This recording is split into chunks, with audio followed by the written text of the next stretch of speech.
కోల్కతాలో వైద్యురాలి అత్యాచార ఘటనపై నిరసనలు వెల్లువెత్తుతున్నాయి. పెద్దపల్లి జిల్లా గోదావరిఖని ప్రభుత్వ ఆసుపత్రిలో వైద్యులు నల్ల బ్యాడ్జీలు ధరించి నిరసన తెలిపారు. వైద్యుల రక్షణ కోసం ప్రభుత్వం చట్టం తీసుకురావాలని కోరారు. నిందితులపై కఠిన చర్యలు తీసుకోవాలని డాక్టర్లు డిమాండ్ చేశారు.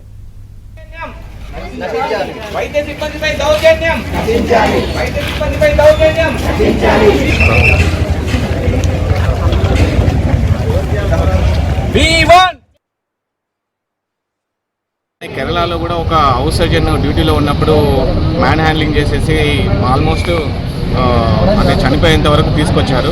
ఆ డాక్టర్ గారిపై అఘాయిత్యం చేసిన ఎవరైతే ఉన్నారో వాళ్ళని కఠినంగా శిక్షించాలి.